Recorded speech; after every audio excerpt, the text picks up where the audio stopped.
بسم اللہ الرحمن الرحیم۔ یہ آج کا جو ہمارا پروگرام ہے وہ انشاءاللہ ترجمہ قرآن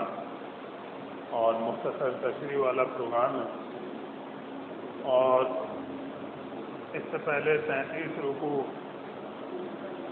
کا بیان کیا جا چکا ہے سورہ بقرہ کی، اور آج جو ہے 34ویں رکوع سے انشاءاللہ یہ پروگرام شروع ہوگا۔ تو 3 یا 4 رکوع جتنے ہم کر سکیں انشاءاللہ ترجمے کے ساتھ ہم پڑھیں گے۔ اعوذ باللہ من الشیطان الرجیم، بسم اللہ الرحمن الرحیم۔ یا ایھا الذین آمنوا انفقوا مما رزقناکم من قبل ان یأتی یوم لا بیع فیہ ولا خلۃ ولا شفاعۃ۔ آیت نمبر 254 سے یہ 34واں رکوع شروع ہو رہا ہے سورہ بقرہ کی۔ اللہ تعالیٰ فرماتا ہے کہ اے ایمان والو، خرچ کرو اس مال میں سے جو ہم نے تمہیں عطا کیا ہے، اس سے پہلے کہ وہ دن آ جائے کہ جس دن نہ کوئی خرید و فروخت ہو سکے گی اور نہ کوئی دوستی کام آئے گی اور نہ ہی کوئی سفارش کام آئے گی۔ والکافرون هم الظالمون، اور جو کافر ہیں وہی اصل میں ظالم ہیں۔ تو یہاں یہ بتایا گیا کہ قیامت کے دن نہ تو کسی دوستی کی وجہ سے انسان بچ سکے گا اللہ کی پکڑ سے، اور نہ ایسا ہوگا کہ مال دے کر اور کوئی فدیہ دے کر اللہ کی پکڑ سے کوئی بچ سکے، اور نہ ہی جو ہے اگر انسان اللہ کی پکڑ کا مستحق ہے تو کوئی سفارش کرنے والا اس کے لیے ہوگا، کیونکہ شفاعت یا سفارش یہ بھی اللہ کے حکم سے ہوگی۔ کوئی اپنی مرضی سے اللہ کی بارگاہ میں زبان بھی نہیں کھول سکتا۔ سورہ نبا میں جیسے اللہ نے ارشاد فرمایا کہ یوم یقوم الروح والملائکۃ صفا، کہ اس دن جبریل امین اور فرشتے سب در سب کھڑے ہوں گے۔ لا یتکلمون الا من اذن لہ الرحمن وقال صوابا، اور کوئی بھی بات نہیں کرے گا سوائے اس کے کہ جس کو اللہ تعالیٰ اجازت دے، اور وہ کہے گا بھی بالکل ٹھیک بات۔ یعنی اللہ تعالیٰ کی منشا کے بغیر اور اس کے اذن کے بغیر شفاعت ممکن ہی نہیں۔ تو یہ نفی کر دی گئی ان لوگوں کی کہ جن کا یہ خیال تھا اور آج بھی پایا جاتا ہے کہ ہمارے یہ بزرگ، ہمارے پیر، ہمارے ولی، یہ سب جو ہے ہمیں اللہ کی پکڑ سے بچا لیں گے۔ جیسے کہ صوفیوں نے بھی دعوے کیے ہیں کہ ہم اپنے مریدوں کو بچائیں گے قیامت کے دن، ہمارا کوئی مرید جہنم میں نہیں جا سکتا۔ تو یہ سارے دعوے جو ہے جھوٹے ثابت ہوں گے۔ اللہ کی بارگاہ میں شفاعت ہوگی بھی تو اللہ کے حکم سے۔ اللہ تعالیٰ کسی کو اجازت دے گا، انبیاء علیہ السلام کو یا دوسرے اپنے نیک بندوں کو، کہ اس کے لیے آپ کوئی خیر کی بات کہیں، تو پھر وہ اس کے لیے سفارش کرے گا، شفاعت کرے گا، ورنہ اپنی مرضی سے کوئی زبان بھی نہیں کھول سکتا۔ اور دوسری بات یہ فرمائی کہ یہ کافر جو ہے یہی ظالم ہے۔ ظلم ناانصافی کو کہتے ہیں، اور اللہ تعالیٰ نے سب سے بڑا ظلم، سب سے بڑی ناانصافی شرک کو قرار دیا ہے۔ سورہ لقمان میں اللہ نے ارشاد فرمایا کہ لقمان جو اللہ کے نیک بندے تھے، انہوں نے اپنے بیٹے کو نصیحت کرتے ہوئے یہ فرمایا تھا کہ یا بنیا لا تشرک باللہ، کہ اے میرے بیٹے اللہ کے ساتھ شرک نہ کرنا کبھی، ان الشرک لظلم عظیم، کیونکہ جو شرک ہے وہ بلا شبہ بہت بڑا ظلم ہے، بہت بڑی ناانصافی ہے۔ کہ اللہ تعالیٰ پیدا کرتا ہے، اللہ تعالیٰ رزق دیتا ہے، اللہ کی ہواؤں میں انسان سانسیں لیتا ہے، ایک ایک معاملے میں اللہ تعالیٰ کا انسان محتاج ہے. ہر نعمت اللہ کی دی ہوئی انسان استعمال کرتا ہے اور پھر وہ اللہ کے ساتھ کسی کو شریک ٹھہرائے, اللہ کے برابر کسی کو قرار دے, تو یہ اس سے بڑی ناانصافی اور کیا ہو سکتی ہے کہ اللہ کا حق اس کی مخلوق کو دے, اللہ کے دیے ہوئے رزق سے اس کے بندوں کے نام کی نظر و نیاز کرے. جس طرح سے آج یہ قوم کی اکثریت یہ کرتی ہے کہ اللہ کے دیے ہوئے رزق سے یہ عبد القادر جیلانی کے نام کی دیگیں پکا کے کھلاتی ہے, بریانی کی, کھانے کی. اللہ کے نبی صلی اللہ علیہ وسلم کے نام کی 12ویں کی نیاز کی جاتی ہے. حسین رضی اللہ عنہ کے نام کا حلیم اور شربت یہ جو ہے تقسیم کرتے ہیں, محرم میں کھاتے کھلاتے اور پلاتے ہیں. جعفر صادق کے نام کے کنڈے بھرتے ہیں اللہ کے دیے ہوئے رزق سے. تو یہ بہت بڑی ناانصافی ہے, بہت بڑا ظلم ہے, کیونکہ یہ رزق سارا اللہ کا دیا ہوا ہے تو اللہ کی طرف منسوب ہونا چاہیے. اللہ کے نام پر اللہ کی رضا کے لیے اسے کھلایا پلایا جانا چاہیے. اور اللہ تعالیٰ نے غیر اللہ کی نظر و نیاز کو سورہ بقرہ میں, سورہ مائدہ میں, سورہ انعام میں, سورہ نحل میں, 4 صورتوں میں واضح طور سے حرام قرار دیا. تو یہ بتایا کہ یہ جو کافر ہیں یہی اصل میں ظالم ہیں, اللہ کی بات کا انکار کرنے والے, اللہ کے ساتھ شرک کرنے والے, اللہ کے بندوں کو اس کے حقوق اور اختیارات کا مالک سمجھنے والے. تو کفر اور شرک جو ہے وہ اصل میں ایک ہی چیز ہے. جس طرح شرک کی معافی نہیں ہے اسی طرح کفر کی بھی معافی نہیں, کیونکہ جو شرک کرتا ہے انسان تو وہ اللہ کی بات کا انکار کر کے ہی کرتا ہے. اللہ تعالیٰ تو یہ حکم دیتا ہے وَقَضَىٰ رَبُّكَ أَلَّا تَعْبُدُوا إِلَّا إِيَّاهُ کہ تمہارے رب کا یہ حکم ہے کہ بندگی اور عبادت تم نہ کرو مگر صرف اللہ کی. تو اللہ کی بات کا انکار کر کے جب وہ غیر اللہ کی بندگی, اس کے نام کی نظر و نیاز, اس کے نام کی پکار, اس کو رکوع و سجدہ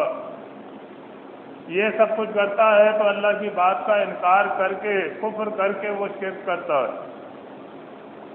تو لہذا جس طرح سے شرک جو ہے وہ ناقابل معافی ہے, اللہ نے فرمایا ہے کہ ان اللہ لا یغفر ان یشرک بہ, سورہ نساء میں کہ اللہ تعالیٰ شرک کو کبھی بھی معاف نہیں کرے گا. وَيَغْفِرُ مَا دُونَ ذَلِكَ لِمَن يَشَاءُ, اور اس کے علاوہ جو گناہ ہیں وہ جس کے لیے چاہے گا معاف کر دے گا. تو اسی طرح سے یہ کفر بھی جو ہے ناقابل معافی ہے. اور یہ بعض نادان اور قرآن و حدیث کی تعلیمات سے بے خبر لوگ جو یہ کہتے ہیں کہ جی کفر تو بعض ایسے ہیں کہ جس کی معافی ہے, لیکن جو ہے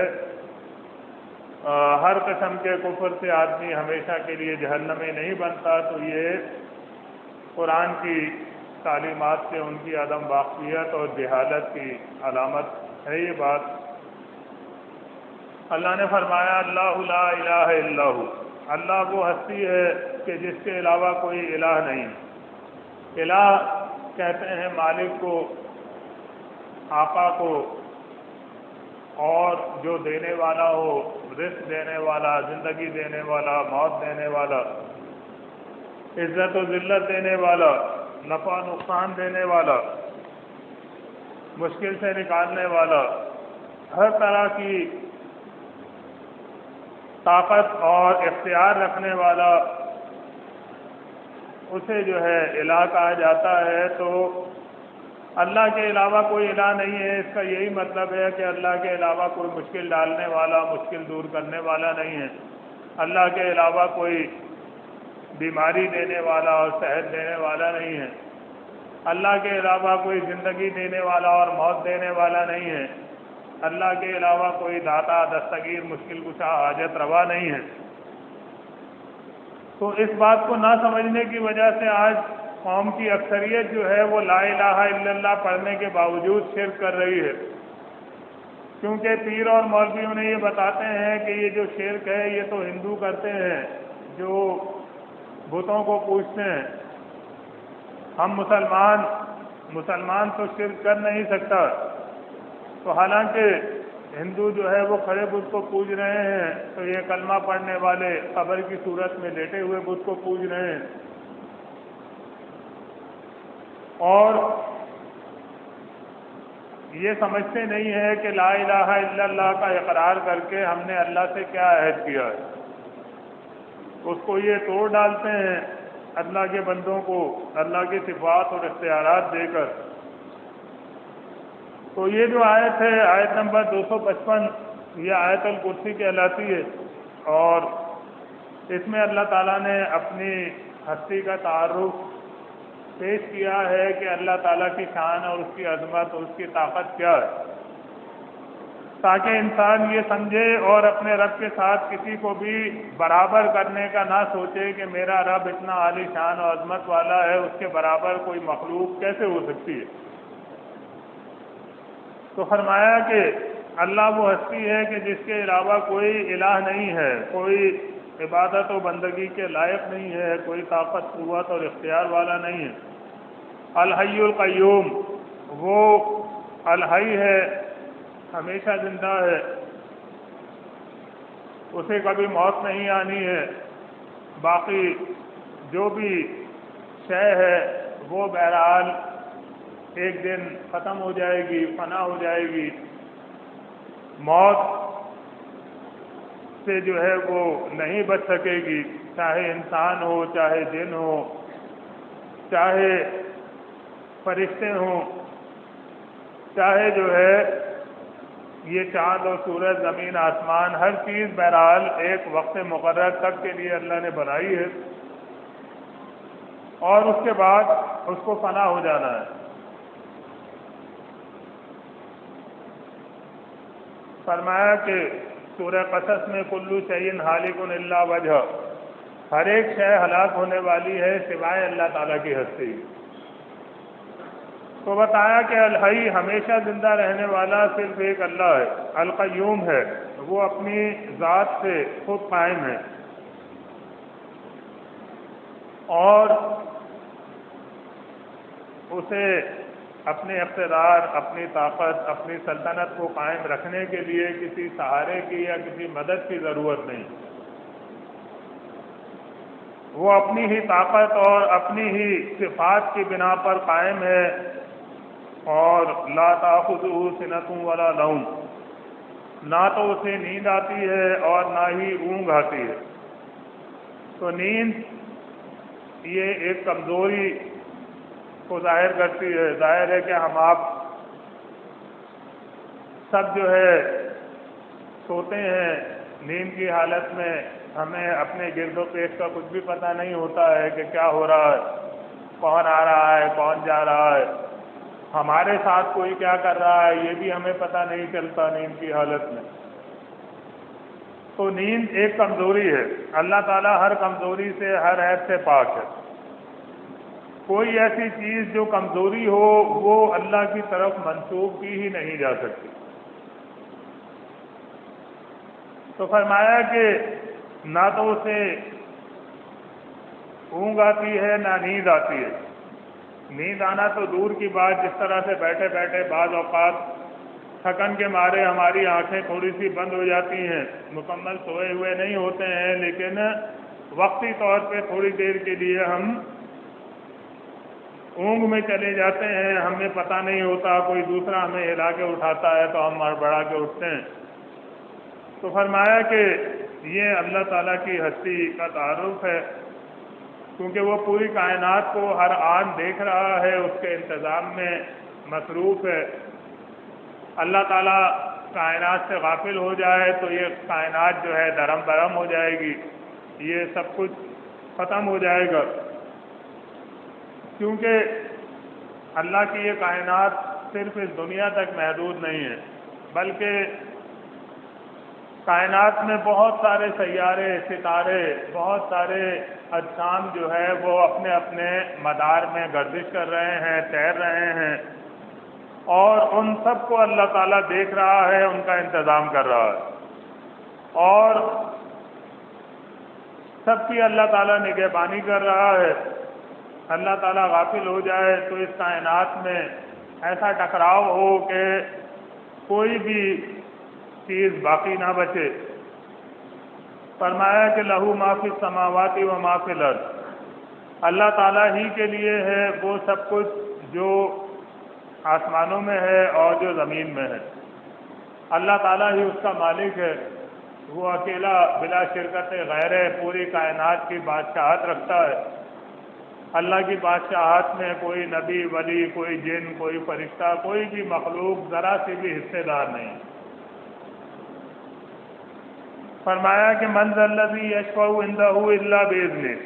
اور کون ہے جو اللہ کی بارگاہ میں شفاعت کر سکے مگر اللہ کے اذن کے ساتھ۔ یعنی جو مشرکوں کا ہر دور میں عقیدہ رہا ہے کہ یہ بابا، یہ بزرگ، یہ پیر، یہ اللہ کے پاس ہماری سفارش کرتے ہیں تو ہمارے یہ کام بنتے ہیں، اللہ ہماری سنتا نہیں ہے، ان کی ٹالتا نہیں ہے۔ تو اللہ تعالیٰ نے اس مشرکانہ عقیدے کی قرآن میں کئی جگہ پر واضح طور سے تردید فرمائی کہ اللہ تعالیٰ تو ہر چیز کا علم رکھنے والا ہے، ایک ایک چیز اللہ کے علم میں ہے، اسے کسی بتانے والے کی ضرورت نہیں ہے جو اللہ کو بتائے کہ فلاں معاملہ ہے، اس میں یہ کرنا چاہیے، فلاں کو یہ چیز دینی چاہیے۔ اللہ تعالیٰ کو کون بتائے گا؟ اس سے زیادہ باخبر کوئی ہو ہی نہیں سکتا۔ تو لہذا یہ بتایا گیا کہ کوئی اپنی مرضی سے اللہ کی بارگاہ میں زبان بھی نہیں کھول سکتا۔ اللہ تعالیٰ کسی کو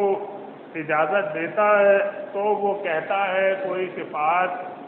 کہتا ہے کسی کے لیے، لیکن اپنی مرضی سے کوئی بھی اللہ کی بارگاہ میں زبان نہیں کھول سکتا۔ فرمایا یعلم ما بین ایدیہم وما خلفہم، اس لیے کہ اللہ تعالیٰ سب کچھ جانتا ہے جو پہلے ہو چکا ہے اور جو ان کے آگے ہونے والا ہے۔ چاہے وہ چیز، وہ معاملہ پہلے ہو چکا ہو، واقعہ پیش آ چکا ہو، اس کو بھی اللہ جانتا ہے، اور جو واقعہ، جو معاملہ آگے پیش آنا ہے، ابھی واقع ہوا نہیں ہے، وہ بھی اللہ تعالیٰ جانتا ہے۔ تو اللہ کے علم کی، تو یہ جو ہے یہ معاملہ ہے اللہ کے علم کا، تو اسے کون بتائے گا کہ بھئی اس کو یہ چاہیے یا پھر یہ کر دیا جائے یا پھر اس طرح کے معاملات چلائے جائیں؟ تو یہ بتایا کہ اللہ تعالیٰ بے خبر نہیں ہے، وہ سب کچھ جانتا ہے۔ ماضی، حال، مستقبل یہ ہمارے لیے ہے، اللہ کے لیے نہیں ہے۔ اللہ تعالیٰ کو ہر ایک چیز کا پہلے ہی سے علم ہے۔ وَلَا يُحِيطُونَ بِشَيْءٍ مِّنْ عِلْمِهِ إِلَّا بِمَا شَاءَ، اور اس کی معلومات میں سے، اللہ کے علم میں سے کوئی چیز بھی مخلوق کے احاطے میں نہیں آ سکتی ہے۔ یعنی مخلوق جو ہے نہیں جان سکتی ہے کسی بھی بات کو جو کہ اللہ تعالیٰ کے علم میں ہے، الا بما شاء، سوائے اس کے کہ اللہ تعالیٰ ہی اس کا علم دینا چاہے، ورنہ اپنے آپ سے کوئی بھی کچھ نہیں جان سکتا۔ اللہ تعالیٰ علم دیتا ہے۔ انبیاء علیہ السلام کے اوپر اللہ تعالیٰ وحی نازل کیا کرتا تھا، جس کے ذریعے سے اللہ تعالیٰ کے احکامات انسانوں تک پہنچتے تھے۔ جنت اور جہنم کی باتیں، اس کی صفات، اس میں جو کچھ ہے، یہ باتیں ہمیں انبیاء علیہ السلام کے ذریعے سے پتہ چلیں، اور انبیاء علیہ السلام کو اللہ تعالیٰ نے وحی کے ذریعے بتائیں۔ تو اللہ نے فرمایا کہ اللہ کے علم میں سے وہی چیز مخلوقات جان سکتی ہے جو وہ بتاتا ہے۔ کوئی بھی اپنے طور پہ جو ہے کچھ جان بھی نہیں سکتا۔ آدم علیہ السلام کو اللہ تعالیٰ نے تخلیق فرمایا اور یہ بتایا کہ وَعَلَّمَ آدَمَ الْأَسْمَاءَ كُلَّهَا، کہ تمام چیزوں کے نام اللہ نے آدم علیہ السلام کو تعلیم کیے، سکھائے۔ ثُمَّ عَرَضَهُمْ عَلَى الْمَلَائِكَةِ، اور پھر ان چیزوں کو فرشتوں کے سامنے پیش کیا۔ فَقَالَ أَنبِئُونِي بِأَسْمَاءِ هَؤُلَاءِ إِن كُنتُمْ صَادِقِينَ، اور فرشتوں سے یہ کہا کہ اگر تم سچے ہو تو ان چیزوں کے نام بتاؤ جو تمہارے سامنے یہ رکھی ہوئی۔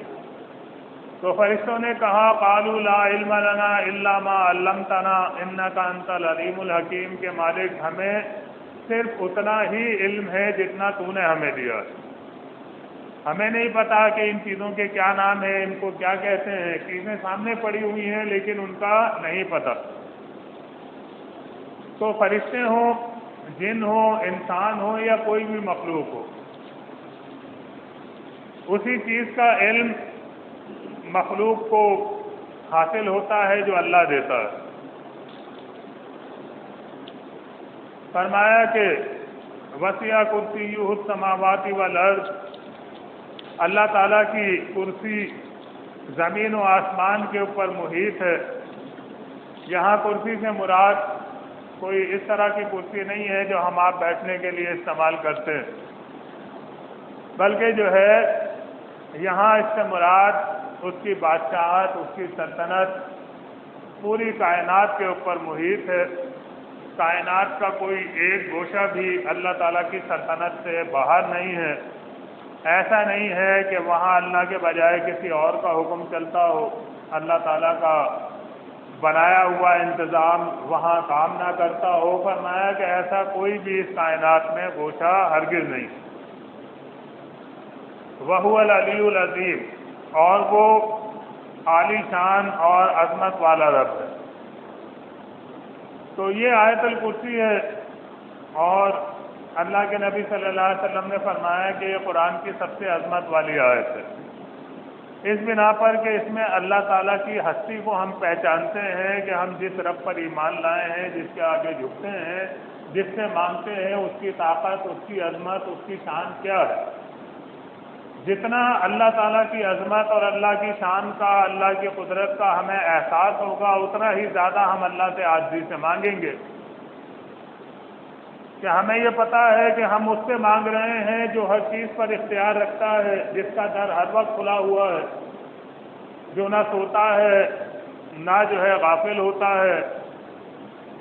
تو لہذا ہم پورے دھیان سے اور پورے اخلاص کے ساتھ اس سے مانگیں گے۔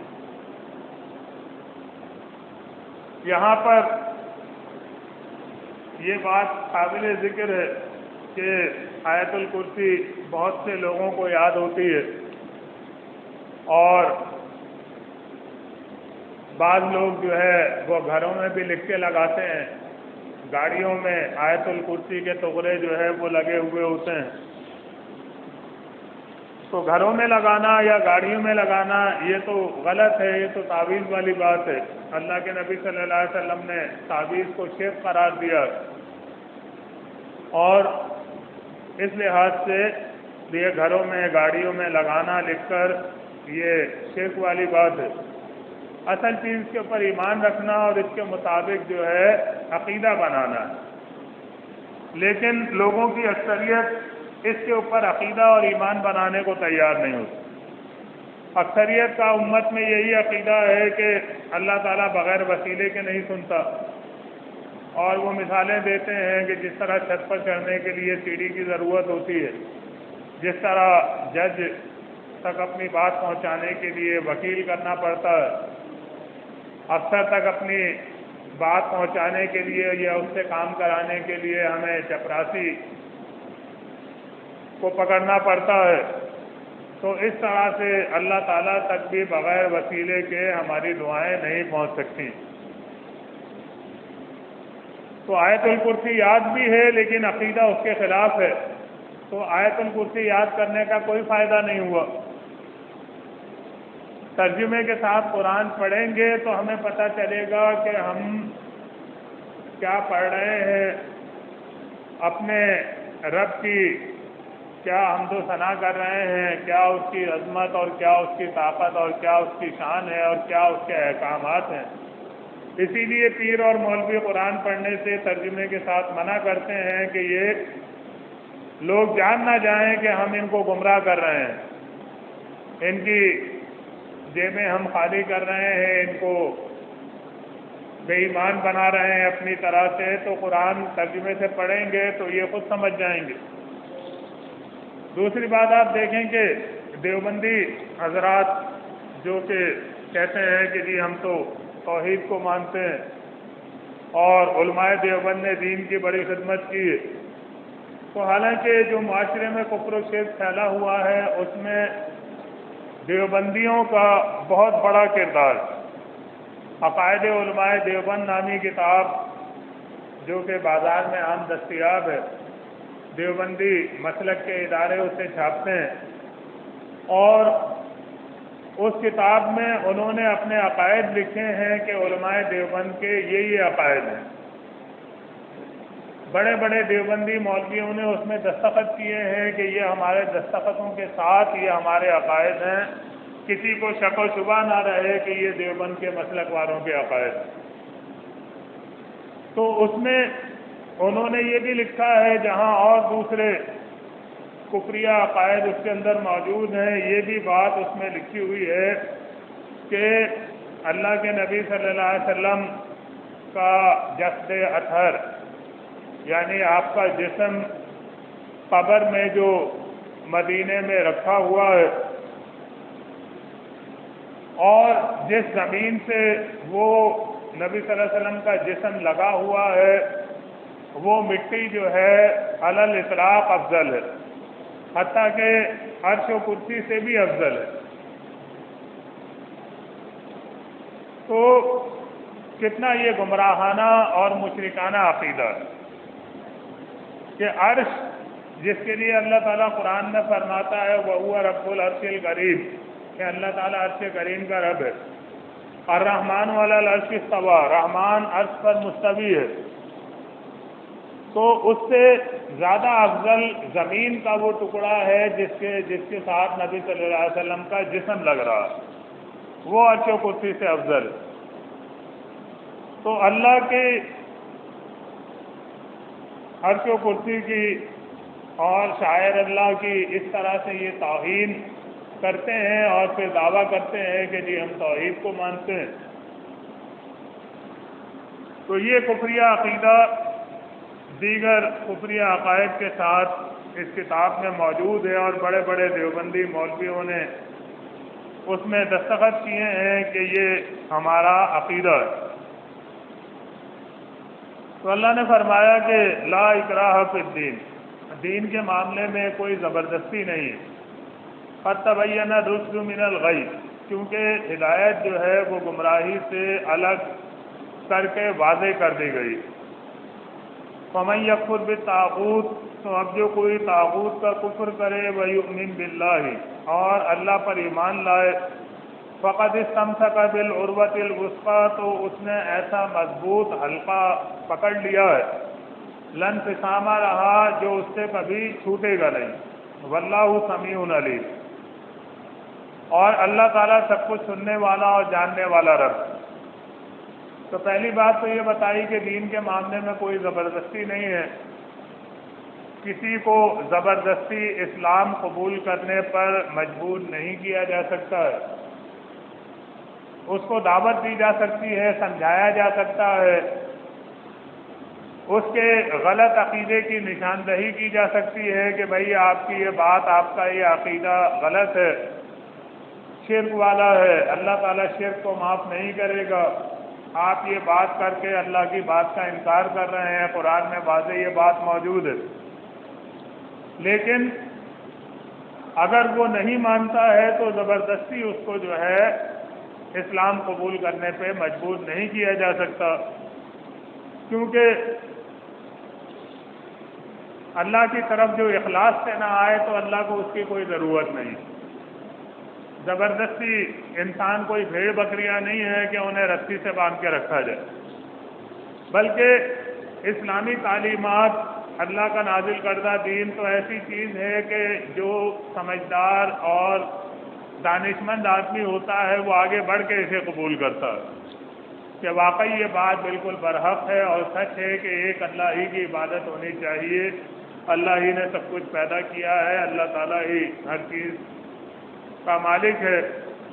تو لیکن پھر بھی اگر کوئی جہالت اور حد درمی کی بنا پر، باپ دادا کی، پیروں مولویوں کی عربی تقلید کی بنا پر دعوت حق قبول نہیں کرتا، مشرکانہ طرز عمل پر ہی اصرار کیے رہتا ہے، تو اللہ تعالیٰ یہ نہیں کہتا کہ اسے آپ زبردستی اسلام میں داخل کریں۔ فرمایا اس لیے کہ ہدایت جو ہے وہ گمراہی سے واضح کر کے رکھ دی گئی، ہر چیز واضح ہے، ہدایت کا راستہ بھی واضح ہے اور گمراہی کا راستہ بھی واضح ہے۔ اب جو کوئی از خود ہی گمراہی اختیار کرنا چاہتا ہے، ہدایت اختیار نہیں کرنا چاہتا ہے، تو وہ اپنے طرز عمل کا اللہ تعالیٰ کے پاس خود جواب دے گا، کیونکہ سب کو ایک دن پیش تو ہونا اللہ ہی کی بارگاہ میں، فیصلہ تو وہاں ہونا ہے۔ نہ ماننے والوں نے انبیاء علیہ السلام کی زبان سے بھی سن کر دعوت حق نہ مانی، تو انبیاء جو ہے وہ اپنی ذمہ داری ادا کر گئے، انسانیت کو دعوت حق پہنچا گئے اور وہ کامیاب ہو گئے، اور ان کی مخالفت کرنے والے وہ ناکام ہوئے۔ تو فرمایا کہ اب جو کوئی طاغوت کا کفر کرے، طاغوت کا کفر کرنا یہ اللہ تعالیٰ نے لازمی قرار دیا ہے ایمان کا دعویٰ کرنے کے لیے، اور طاغوت جو ہے وہ کہتے ہیں سرکش کو، باغی کو، جو اللہ تعالیٰ کے احکامات سے بغاوت کرے، سرکشی کرے۔ ایک تو ہوتا ہے کافر جو اللہ کی بات کا انکار کرتا ہے، نہیں مانتا، اور ایک وہ کافر ہوتا ہے جو اللہ کی بات کا انکار بھی کرتا ہے اور پھر دوسروں کو بھی گمراہی کے راستے کی طرف بلاتا ہے، دوسروں کو بھی کفر و شرک کی تعلیم دیتا ہے۔ تو ایسا شخص جو ہے اس کو اللہ تعالیٰ طاغوت کہتا ہے، کیونکہ وہ اللہ کے مد مقابل جو ہے، جس طرح شیطان اڑ گیا تھا، اس نے یہ کہا کہ اللہ تعالیٰ میں تیرے بندوں کو گمراہ کروں گا، ہر طرف سے ان کو میں گمراہ کرنے کی کوشش کروں گا، تو اللہ تعالیٰ نے اسے چھوٹ دی کہ تجھے مہلت دی جاتی ہے، لیکن میرے جو مخلص بندے ہیں ان کے اوپر تیرا کوئی زور نہیں چلے گا۔ تو اب جو کوئی اللہ سے باغی ہونے کے ساتھ ساتھ یہ کوشش کرتا ہے کہ دوسرے بھی سب لوگ اللہ کے باغی ہو جائیں، تو وہ شیطان کا ساتھی ہوتا ہے۔ تو اللہ سے محبت کرنے والا کبھی بھی اس سے کوئی محبت یا عقیدت نہیں رکھ سکتا، بلکہ وہ اس سے نفرت کرے گا اور اس کو جو ہے وہ برا سمجھے گا، طاغوت کو۔ تو اس لیے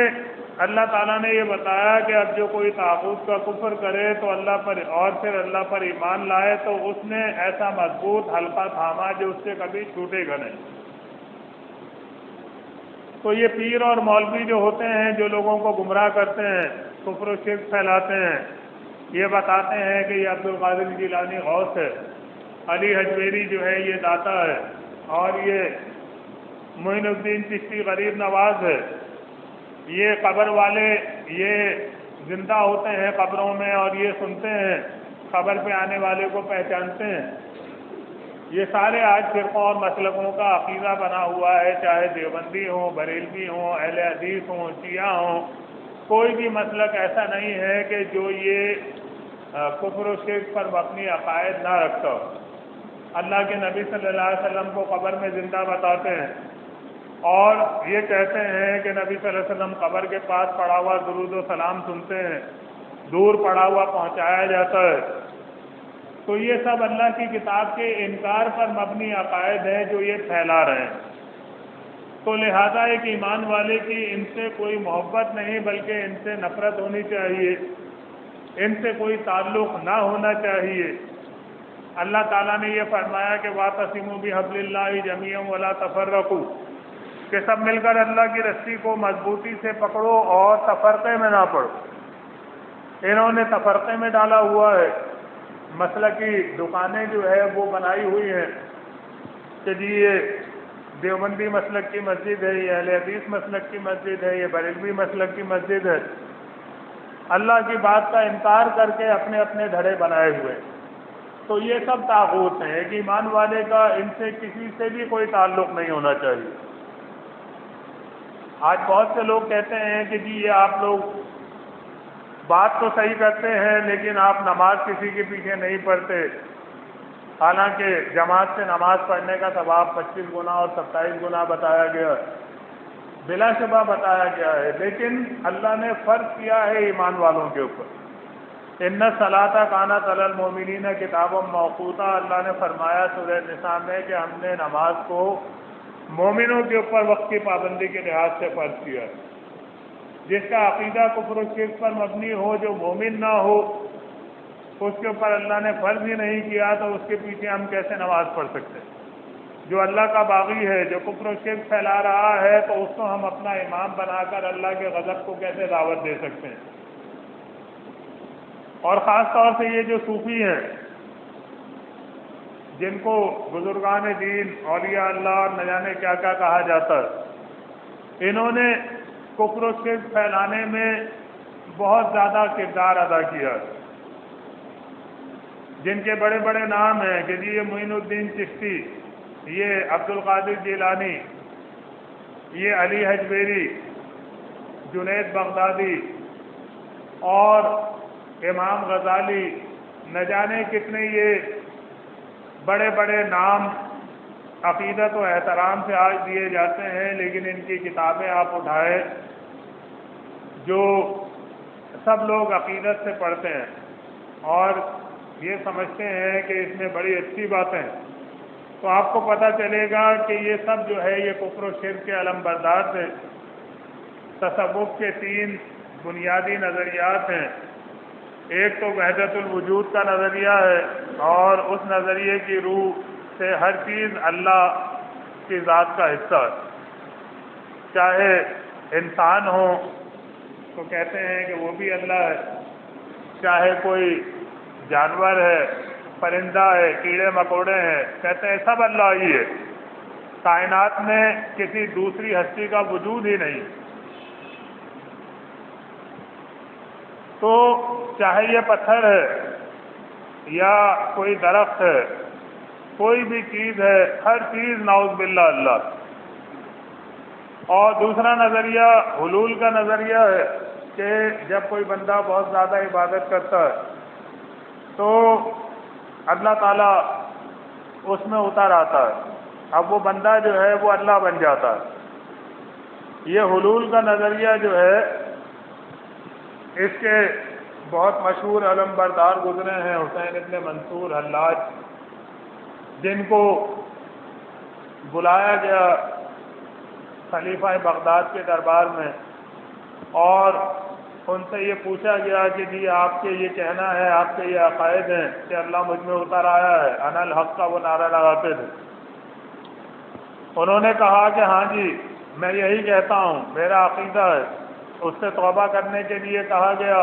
کہ یہ کفر ہے، توبہ کرو. اس نے توبہ نہ کی تو اس کے بعد اس کو جو ہے پھانسی دی گئی، پھر اس کی لاش کو جلا دیا گیا. قبرستان میں بھی دفن نہیں کیا گیا کہ یہ زندیق اور ملحد ہے،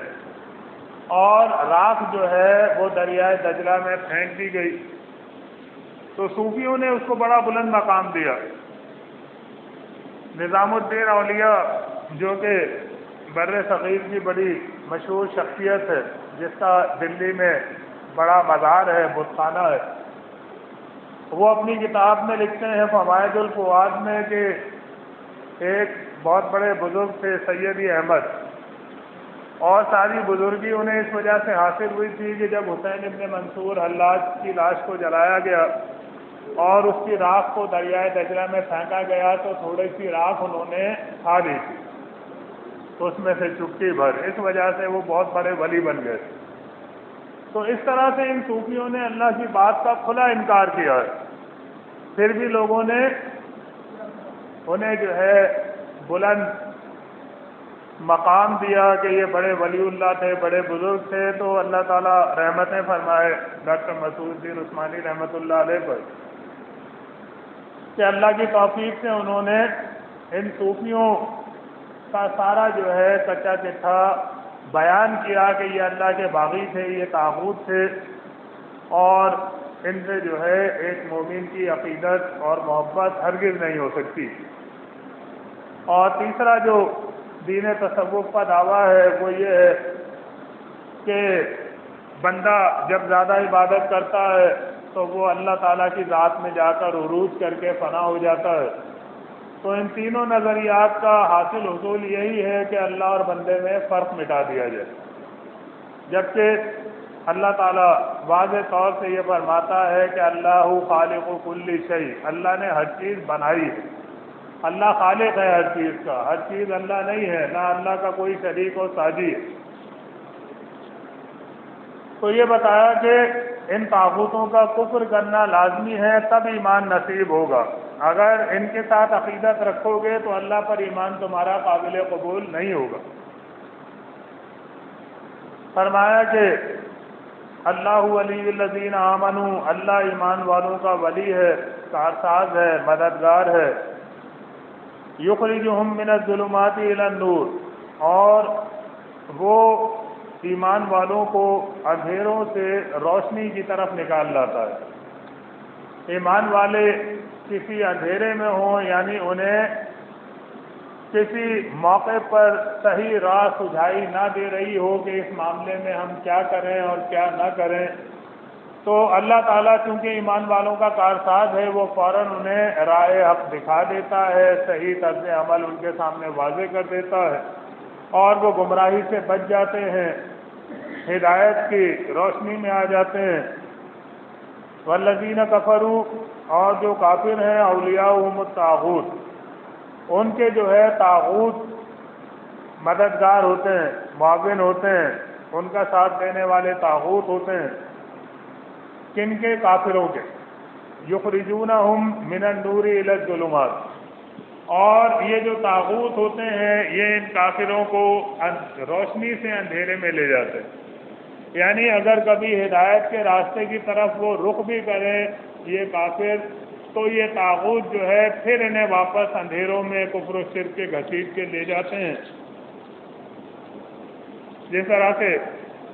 ہم آپ لوگوں کو دعوت دیتے ہیں، بتاتے ہیں کہ دیکھیں قرآن میں یہ بات ہے، غیر اللہ کی نظر و نیاز اللہ نے حرام قرار دی ہے، اللہ نے فرمایا ہے کہ مجھے پکارو، ایاک نعبد و ایاک نستعین،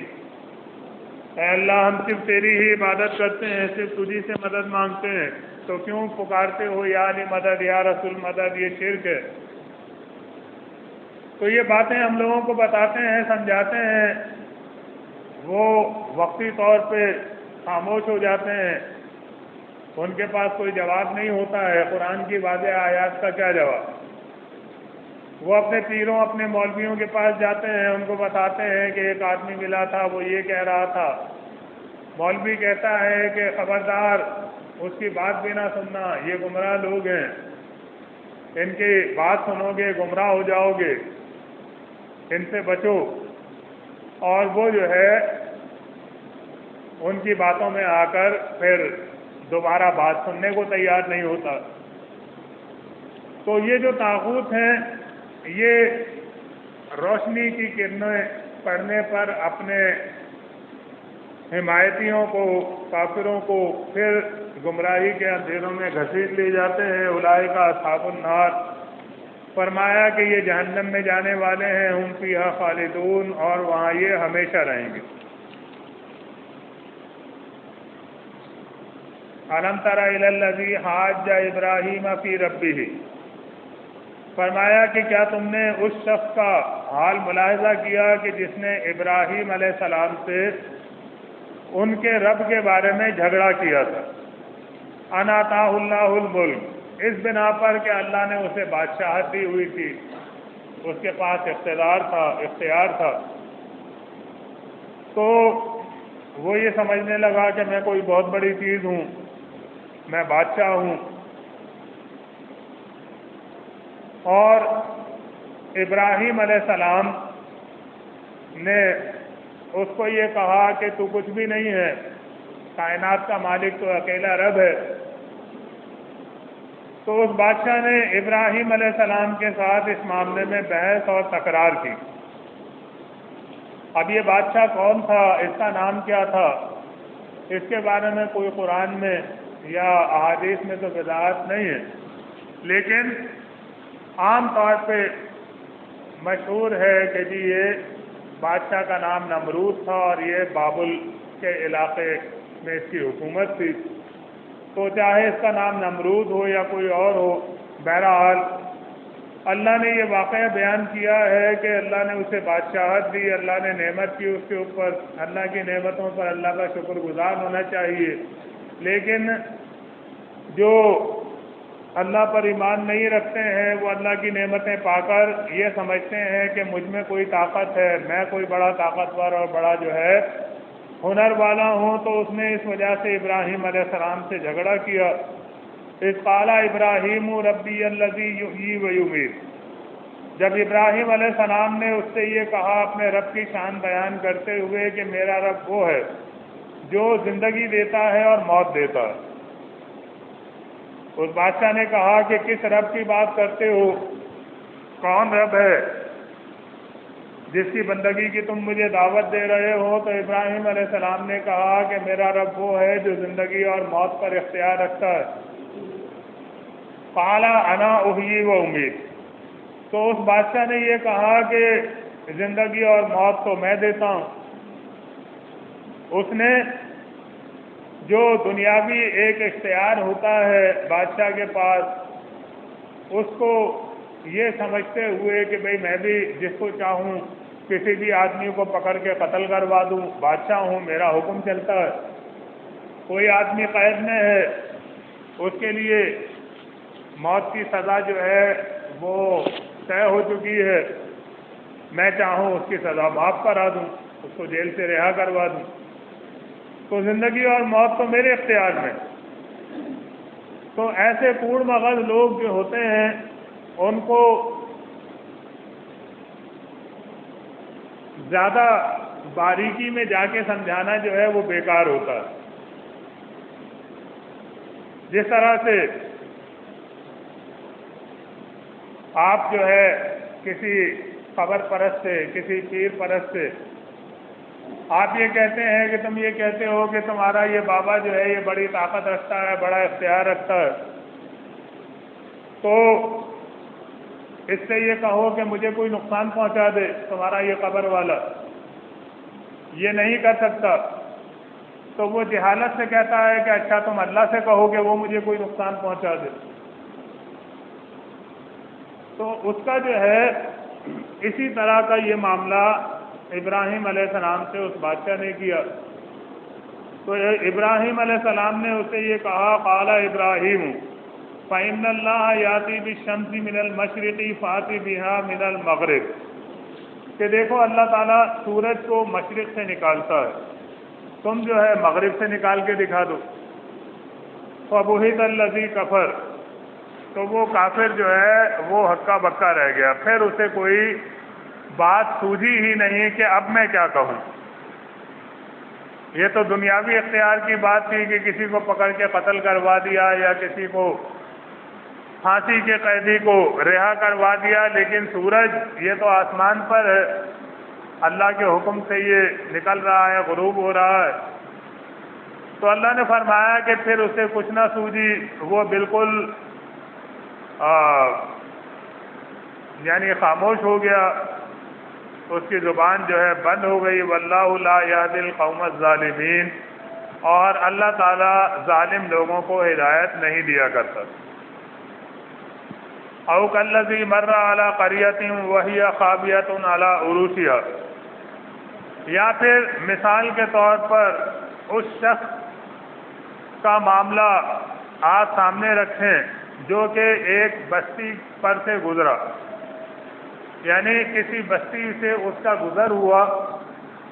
اور اس بستی کا عالم یہ تھا کہ وہ اپنی چھتوں پر اوندھی پڑی ہوئی تھی، یعنی اس بستی میں کوئی مکان سلامت نہیں تھا، چھتیں گریں، اس کے اوپر دیواریں گر گئیں، بالکل وہ بستی جو ہے زمین بوس ہوئی ہوئی تھی، کوئی گھر اس کا باقی نہیں بچا تھا، کوئی انسان وہاں موجود نہیں تھا۔ پتہ چل رہا تھا صاحب کہ یہ اللہ تعالیٰ کے عذاب کا شکار ہوئی ہوئی بستی ہے۔ قال انا یحیی ہذہ اللہ بعد موتہا، تو اس شخص نے یہ کہا کہ اللہ تعالیٰ کیسے اس بستی کو اس کے مرنے کے بعد دوبارہ اٹھا کھڑا کرے گا۔ یعنی اسے تعجب ہوا کہ اس طرح سے یہ بری طرح سے یہ برباد ہوئی ہے یہ بستی، دوبارہ تو بہرحال اٹھنا ہی ہے قیامت کے دن سب نے، لیکن انسان کو تعجب ہوتا ہے کہ یہ چیز کیسے ہوگی۔ اللہ تعالیٰ کی طاقت سے، اس کی سلطنت سے تو کوئی بھی چیز بعید نہیں ہے۔ اللہ نے فرمایا فَأَمَاتَهُ اللَّهُ مِائَةَ عَامٍ ثُمَّ بَعَثَهُ، اللہ نے اس شخص کو 100 سال تک مردہ رکھا پھر زندہ کر دیا۔ قَالَ كَمْ لَبِثْتَ، اللہ نے پوچھا کتنا عرصہ تم موت کی حالت میں رہے ہو؟ قَالَ لَبِثْتُ يَوْمًا أَوْ بَعْضَ يَوْمٍ، تو اس شخص نے یہ کہا کہ موت کی حالت میں میں یا تو ایک دن رہا ہوں گا یا پھر دن کا کچھ حصہ، یعنی کچھ گھنٹے مجھے گزرے ہوں گے موت کی حالت میں۔ قال بل لبثت 100 عام، اللہ نے فرمایا کہ نہیں، تمہارا اندازہ بالکل غلط، بلکہ تم 100 سال تک مردہ حالت میں رہے ہو۔ فانظر الی طعامک و شرابک لم یتسنى، تو تم اپنے کھانے اور پینے کی چیزوں کی طرف دیکھو جو تم لے کر یہاں سے گزر رہے تھے سفر کے سامان کے طور پر، تو یہ کھانے پینے کی چیزیں خراب نہیں ہوئی ہیں، یعنی کھانا اسی طرح سے تازہ ہے، ابھی بھی کھایا جا سکتا ہے، پانی بھی خراب نہیں ہوا، نہ اس میں بدبو آئی، نہ وہ اس میں کائی جمی، نہ جو ہے کوئی، اسی طرح سے یہ بالکل کھانے کے قابل ہے، بالکل بھی خراب نہیں ہوا۔ وانظر الی حمارک،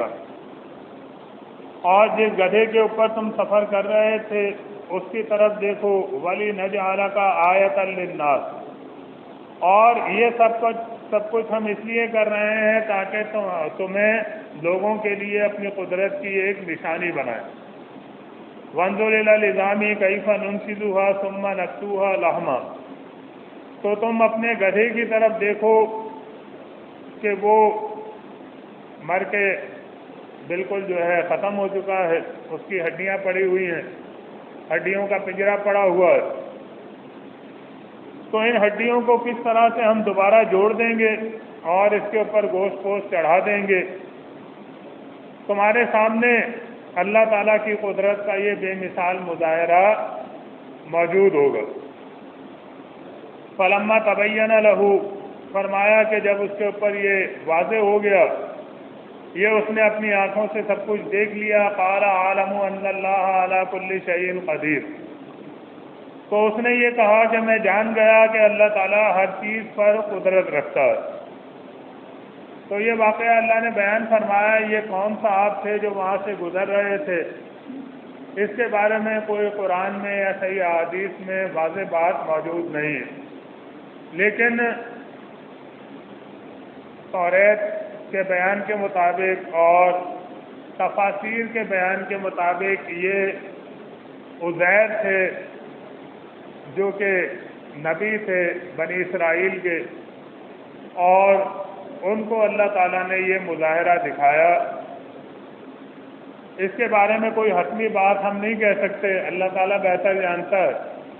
لیکن اس طرح کے اپنی قدرت کے مظاہرے جو ہے وہ اللہ تعالیٰ عام طور پہ انبیاء علیہ السلام ہی کو دکھاتا ہے، جو کہ دوسرے انسانوں کو نہیں دکھاتا۔ تو ہم قیاس کر سکتے ہیں، ایک اندازہ لگا سکتے ہیں قرآن و حدیث کی تعلیمات کی روشنی میں کہ یہ کوئی نبی تھے، چاہے عزیر علیہ السلام ہو یا پھر کوئی اور نبی ہو۔ بہرحال دوسری بات یہ کہ بعض لوگ اس واقعے سے غلط استدلال کرنے کی کوشش کرتے ہیں، اور وہ کہتے ہیں کہ جی عزیر 100 سال تک مردہ رہے لیکن ان کا جسم جو ہے سلامت رہا. تو اس لیے انبیاء کے جسم جو ہے وہ سلامت رہتے ہیں, ان کو مٹی نہیں کھاتی.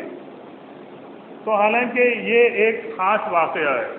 یہ کوئی عام معمول نہیں ہے, بلکہ ایک معجزہ ہے جو اللہ تعالیٰ نے اپنی قدرت کا ان کو دکھایا, اور اس کی کسی بھی چیز سے استدلال نہیں کیا جا سکتا.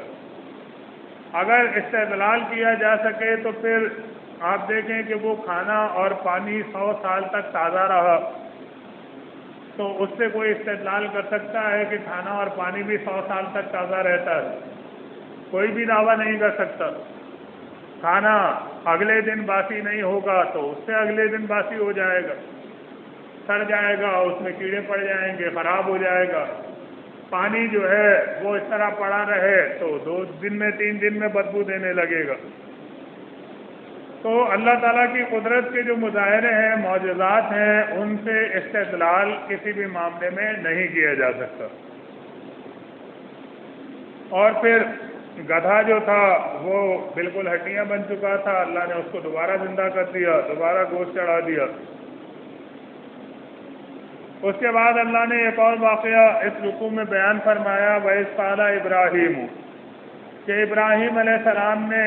یہ کہا کہ ربی ارینی کیف تحیی الموتى, کہ اے میرے رب مجھے دکھا کہ تو مردوں کو کیسے زندہ کرے گا.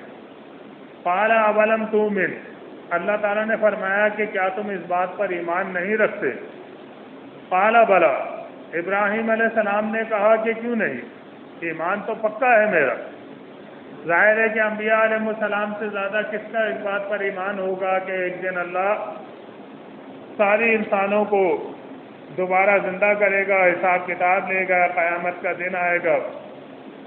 تو ابراہیم علیہ السلام نے کہا کہ کیوں نہیں, بالکل یقینی بات ہے میرے لیے. وَلَكِنْ لِيَطْمَئِنَّ قَلْبِي, لیکن میں اپنے دل کا اطمینان چاہتا ہوں. تو یہ صرف اپنے دل کے اطمینان کے لیے, ورنہ یقین تو میرا بالکل کامل ہے. تو انبیاء علیہ السلام کو جو ہے اللہ تعالیٰ اپنی قدرت کے بعض مظاہرے ایسے دکھاتا ہے جو عام انسانوں کو نہیں دکھاتا. اللہ کے نبی صلی اللہ علیہ وسلم کو بھی معراج کے موقع پر اللہ نے اپنی قدرت کے بہت سے مظاہرے دکھائے. فَأَرَاهُ, اللہ نے فرمایا کہ لِنُرِيَهُ مِنْ آیَاتِنَا, سورہ بنی اسرائیل میں, کہ اللہ نے محمد صلی اللہ علیہ وسلم کو معراج اس لیے کرائی تاکہ اپنی قدرت کی نشانیاں دکھائے. تو ابراہیم علیہ السلام کے بھی اس طرح کے معاملے کو اللہ تعالیٰ یہاں بیان فرماتا ہے کہ جب ابراہیم علیہ السلام نے یہ کہا کہ میں اپنے دل کا اطمینان چاہتا ہوں, یقین تو میرا پورا ہے. قال فخذ, تو اللہ نے فرمایا کہ تم لے لو اربعۃ من الطیر, 4 پرندے پکڑ لو. فصرہن الیک, اور ان کو اپنے سے مانوس کر لو. یعنی جس طرح سے انسان پرندے پالتا ہے, جانور پالتا ہے, وہ جانور وہ پرندے اس سے مانوس ہو جاتے ہیں, اس کے پاس بیٹھے رہتے ہیں, وہ انہیں دانہ کھلاتا ہے, وہ جو ہے ان کی خدمت کرتا ہے. تو فرمایا کہ وہ پرندے تم اپنے سے مانوس کر لو. ثم اجعل علی کل جبل منہن جزءا, اور پھر ان کا ایک ایک ٹکڑا ایک پہاڑ پر رکھ دو. تمام پہاڑوں پر ایک ایک ٹکڑا وہ رکھ دو. یعنی ان پرندوں کو ذبح کر کے مختلف پہاڑ جو تمہارے گرد و پیش میں ہیں ان کے اوپر جو ہے ان کے ٹکڑے رکھ دو. ثم ادعوہن, پھر ان کو آواز دو, پکارو. یاتینا کا سایہ, وہ تمہارے پاس دوڑتے ہوئے آ جائیں گے. وَعَلَمْ أَنَّ اللَّهَ عَزِيزٌ حَكِيمٌ, اور جان لو کہ اللہ تعالیٰ زبردست ہے اور حکمت والا رب. تو ابراہیم علیہ السلام کے اطمینان قلب کے لیے اللہ تعالیٰ نے ان کے سامنے یہ اپنی قدرت کا مظاہرہ دکھایا. فرمایا مثل الذین ينفقون اموالهم فی سبیل اللہ، ان لوگوں کی مثال جو اپنے مال اللہ کے راستے میں خرچ کرتے ہیں، ایسی ہے کمثل حبۃ، جس طرح سے ایک دانہ ہوتا ہے، انبتت سبع سنابل، اور اس دانے سے 7 بالیاں نکلتی ہیں۔ یعنی اس طرح انسان زمین میں کوئی بیج بوتا ہے، اناج یا کوئی اور بیج، فرمایا کہ اس بیج میں سے 7 بالیں نکلتی ہیں، فی کل سنبلۃ مئۃ حبہ، اور ہر بال میں 100 دانے ہوں، واللہ یضاعف لمن یشاء، اللہ تعالیٰ جس کے لیے چاہتا ہے مزید بڑھاتا ہے، واللہ واسع علیم، اور اللہ تعالیٰ وسعت والا اور علم والا رب ہے، اس کے ہاں کوئی کمی نہیں ہے۔ اللہ تعالیٰ دنیا میں یہ دکھاتا ہے کہ انسان زمین میں بیج بوتا ہے اور اس سے انسان کو بہت ساری کھانے پینے کی چیزیں اللہ اس زمین سے نکال دیتا ہے۔ تو یہ مثال دی ہے اللہ کی راہ میں خرچ کرنے کی، کہ اللہ کی راہ میں تم اللہ کا دیا ہوا مال خرچ کرو گے تو اللہ تعالیٰ اسی طرح سے بڑھا چڑھا کر تمہیں دے گا۔ ایسا نہیں ہے کہ وہ تمہارا مال ضائع ہو جائے گا یا تمہارا مال کم ہو گیا۔ اللہ کے نبی صلی اللہ علیہ وسلم نے فرمایا کہ اللہ کی راہ میں مال خرچ کرنے سے کم نہیں ہوتا ہے، اور معاف کر دینے سے اللہ تعالیٰ آدمی کی عزت کو بڑھاتا ہے۔ تو یہاں مثال دی گئی اللہ کی راہ میں خرچ کرنے کی کہ اللہ اسے بڑھا چڑھا کر دے گا، جس طرح سے زمین میں بیج ڈالنے پر اللہ تعالیٰ اس سے زیادہ جو ہے پیداوار تمہیں عطا کرتا ہے۔ الذین ينفقون اموالهم فی سبیل اللہ، وہ لوگ جو اپنے مال اللہ کے راستے میں خرچ کرتے ہیں، ثم لا یتبعون ما انفقوا منا ولا اذى، اور پھر انہوں نے اللہ کے راستے میں مال خرچ کیا ہے، اس کے بعد نہ وہ احسان جتاتے ہیں نہ کسی کو تکلیف دیتے ہیں۔ لہم اجرہم عند ربہم ولا خوف علیہم ولا ہم یحزنون، تو ایسے لوگوں کے لیے ان کے رب کے پاس بڑا اجر ہے، اور یہی وہ لوگ ہوں گے کہ جنہیں نہ کوئی خوف ہوگا اور نہ ہی وہ غمگین ہوں گے اللہ کی بارگاہ میں۔ تو یہ بات یہاں پر بتائی گئی کہ اللہ کی راہ میں خرچ کرو، غریبوں ضرورت مندوں کی مدد کرو، وہ بھی تمہارے جیسے انسان ہیں، اللہ نے تم کو ان پر فضیلت دی ہے، لیکن ان کی عزت نفس مجروح نہ کرو، ان کے اوپر احسان نہ جتاؤ، کیونکہ یہ اللہ نے تمہیں دیا ہے، تمہارا کوئی کمال نہیں، احسان تمہارے اوپر اللہ کا ہے، اور تم دوسرے انسانوں کے ساتھ احسان کر رہے ہو تو اللہ تعالیٰ تمہارے ساتھ مزید احسان کرے گا۔ تو اس چیز کی ممانعت کی گئی کہ تکلیف دے کر اور احسان جتا کر اپنے مال کو ضائع نہ کیا جائے جو خرچ کیا جائے۔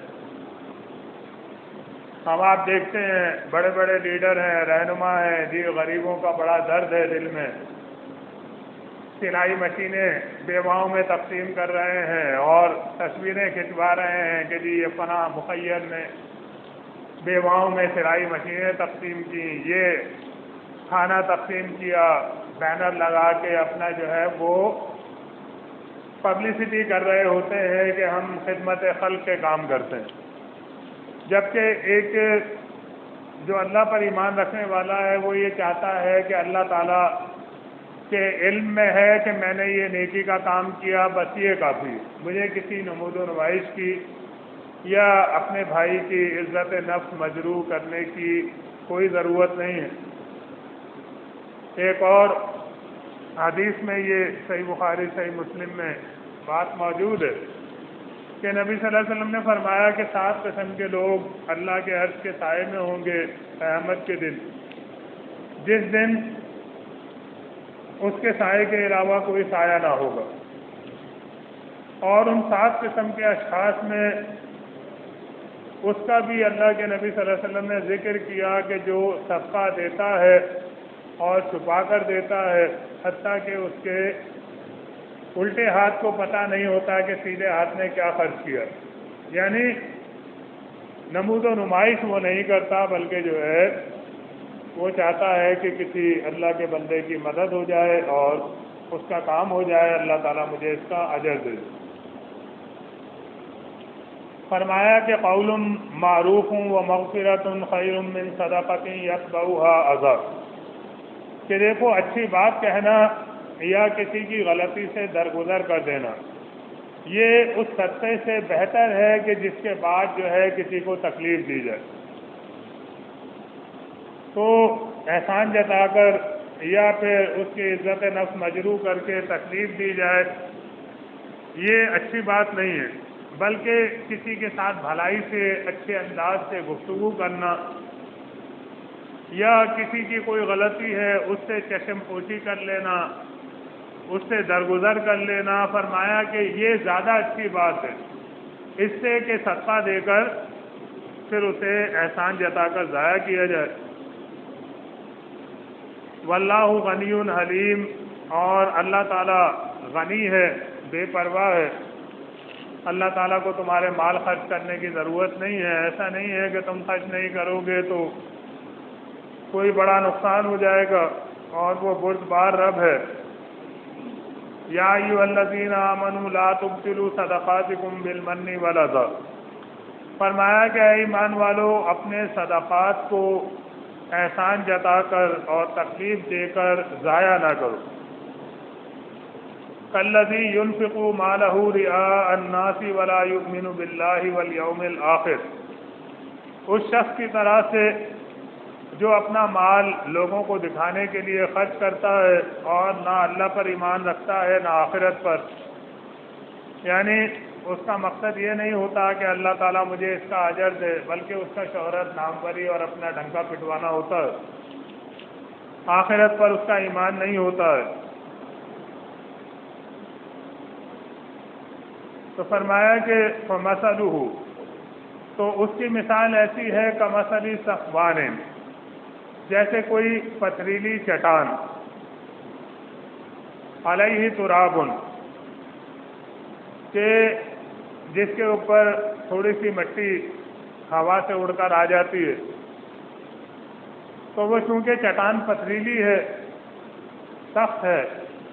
ہوا سے اس کے اوپر اڑ کر مٹی تو آ گئی ہے، لیکن فَأَصَابَهُ وَابِلٌ، اس کے اوپر جب بارش برستی ہے فَتَرَكَهُ صَلْدًا، تو اسے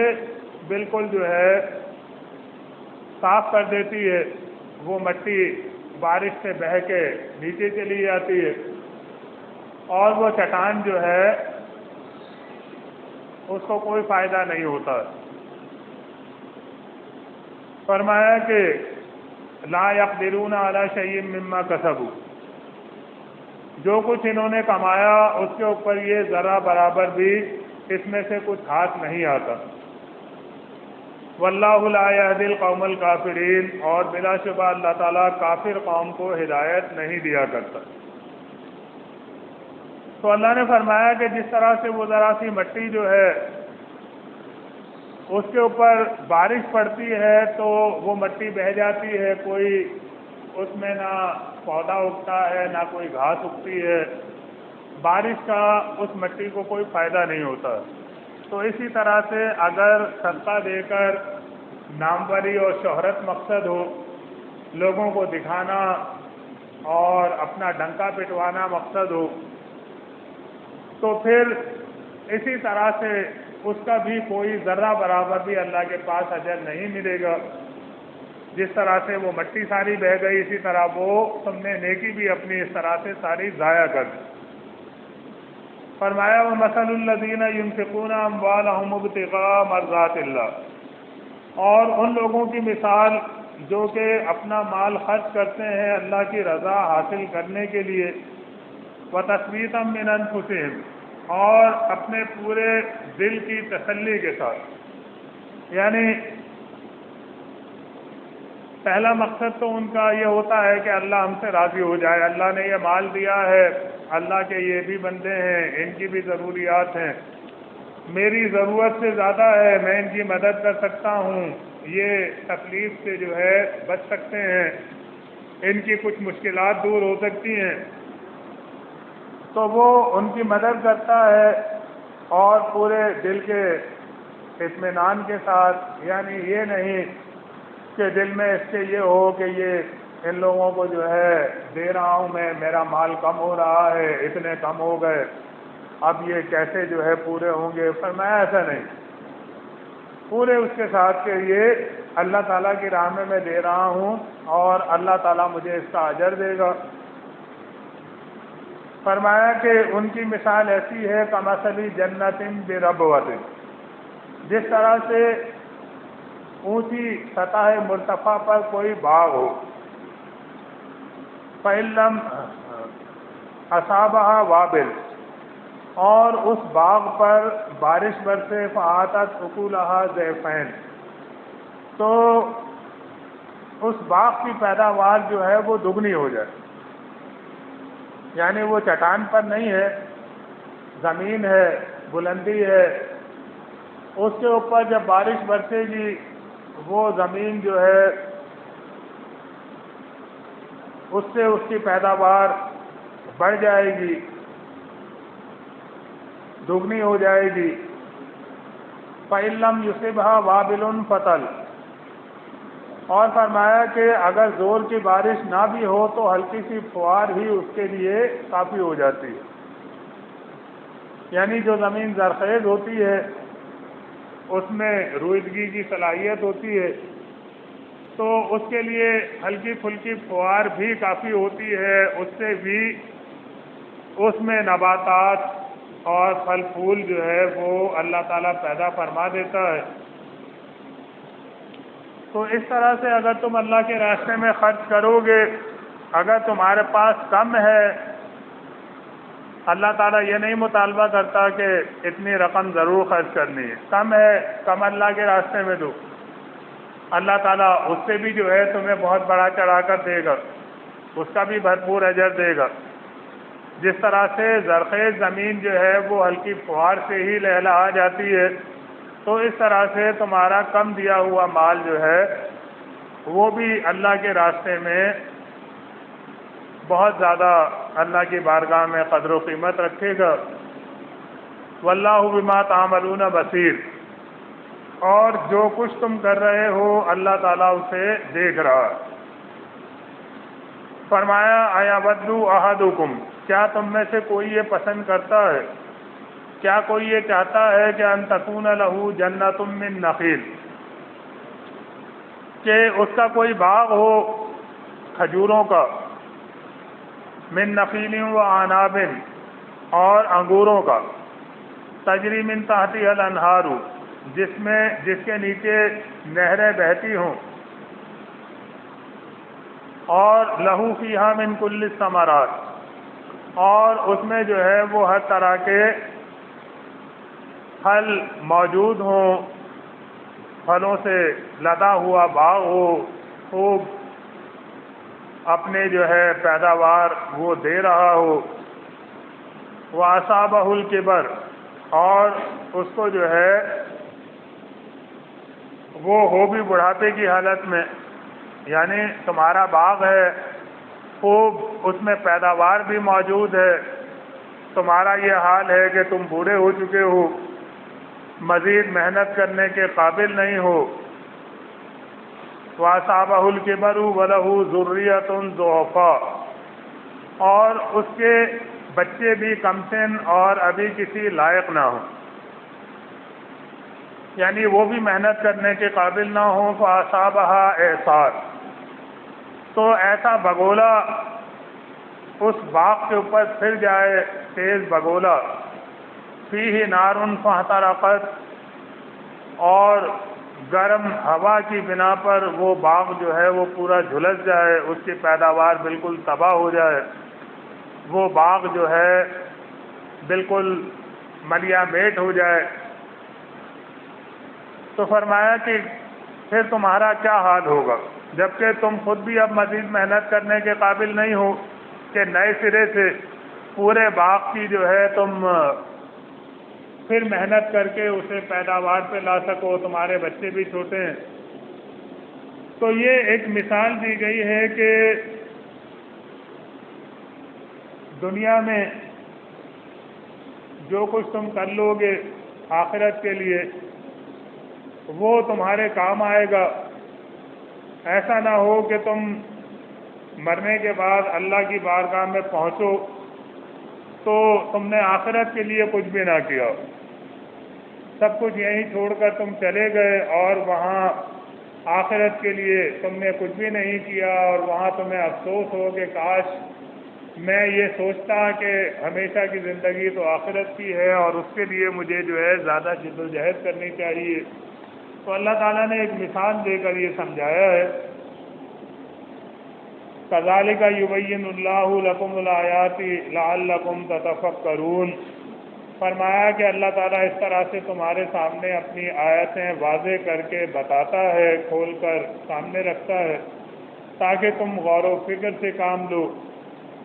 تو یہ 3 رکوع کا ترجمہ اور اس کی مختصر وضاحت میں نے آپ بھائیوں کے سامنے پیش کی ہے۔ اللہ تعالیٰ سے دعا ہے کہ ہمیں اپنی کتاب اور اپنے نبی صلی اللہ علیہ وسلم کی تعلیمات کی سچی پیروی کرنے کی توفیق عطا فرمائے، آمین۔ سورہ بقرہ کا رکوع نمبر 33 سے 36 تک جو ہے وہ آپ کے سامنے بیان کیا گیا ہے۔ آئندہ پروگرام میں انشاءاللہ ہم پھر اس سے آگے چلیں گے۔ کوئی سوال کوئی بھائی کرنا چاہیں تو